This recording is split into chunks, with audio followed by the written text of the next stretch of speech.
So most of my life I've had to deal with sort of adverse events, trauma, disasters, these sort of things, just being in response to disasters or dealing with trauma or sort of in a combat environment, you're always exposed to adversity and traumatic experiences.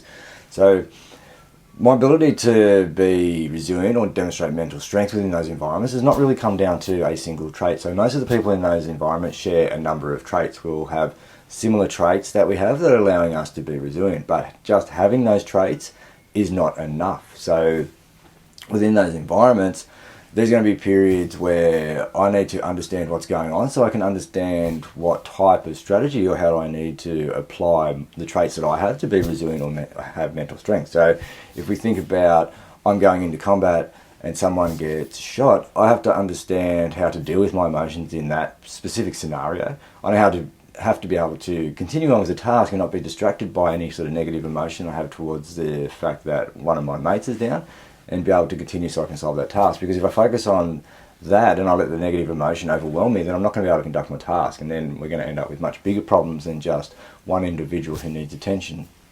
So what a lot of that comes down to is how flexible I am with my emotion or my coping strategies with emotion in the moment, how flexible I am with the tools I have for mental strength and resilience, how I utilize them, how I understand if they're working and adjust them, and then how I go on and process that or reconcile any sort of emotional feelings that I have post that event so that I can move forward.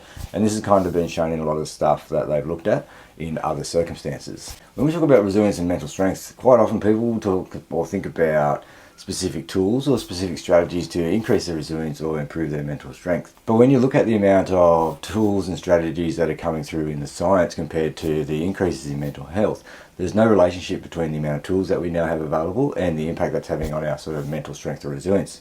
And one of the reasons is because it's not so much the tools, but it's the flexibility we have in utilising what we have within our environment or the resources available as opposed to a single tool. So when we're looking at trauma or how people deal with adversity, it's not so much the tools that they have or their ability to apply a specific strategy, it's their flexibility in how they apply all their strategies. So if we look at the difference between resilient and non-resilient people when it comes to man-made and natural disasters or trauma or going through adversity, we can look at their ability to maintain a stable trajectory of natural healthy function.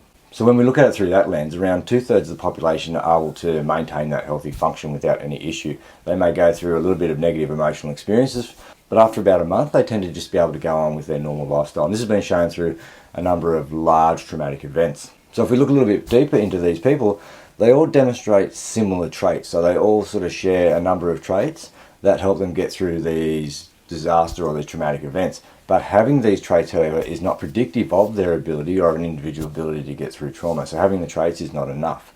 Okay, so some people have these traits, but they're just not resilient. And what it shows is that the people that have flexibility in how to use these traits within the context of their environment or their situation are the ones that are more resilient.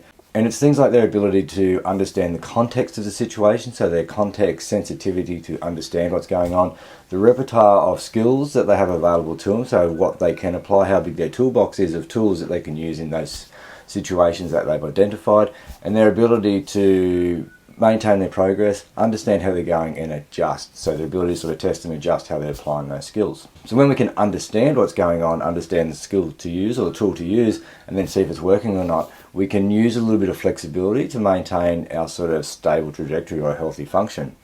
And along with that is a couple of other sort of skills or traits to go with it is how we deal with our emotion. So there's a lot of talk, or a lot of people sort of talk about whether some people suppress their emotions, whether some people express them, and we're better off to sort of express our emotion, these sort of things.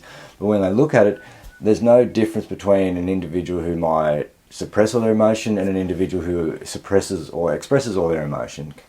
What it does show is that individual traits aren't predictive of resilience once again. It's your ability to be able to be flexible in how you utilize those traits. So whether you suppress emotion when you have to or you need to, and when you express emotion or you use distraction when you need to. So it's your ability to apply these tools in the right context is what is predictive or what's going to help you become more resilient or have increasing mental strength. So if I go back and use myself as an example, back sort of when I was overseas deployed, there's situations there where I'm probably going to see someone shot, or I may have seen a mate get shot, So I can't really sit down on the ground and express all my emotion about how bad that's made me feel, because there's jobs to be done, and if I sit down then I'm probably going to have to express more emotion about more people who've been shot because I'm not doing what I need to do. So in that circumstance I need to sort of suppress that emotion. I need to get on with or distract myself from the emotion back to the information I need so I can get the task done, and then at a later point when it's appropriate I can express that emotion so that I can learn how to process it. So it's not so much about a single skill, it's about how you use the right skills in the right context. So I hope that gives you a little bit more of an understanding about flexibility, trying to understand when you're being flexible, when you're not, what skills you have, how you're dealing with certain situations, whether you need to improve that, increasing your toolbox so you have more skills to deal with specific contexts, okay, and that's going to help you with increasing your resilience and your mental strength. So I hope that gives you a little bit of a better understanding, and I hope that helps, and I hope you can sort of use all the skills and strategies I'm sort of giving you to increase the repertoire of skills you've had so your toolbox is bigger, and then learn how to apply those when you need to. So I hope that helps, and I look forward to next time.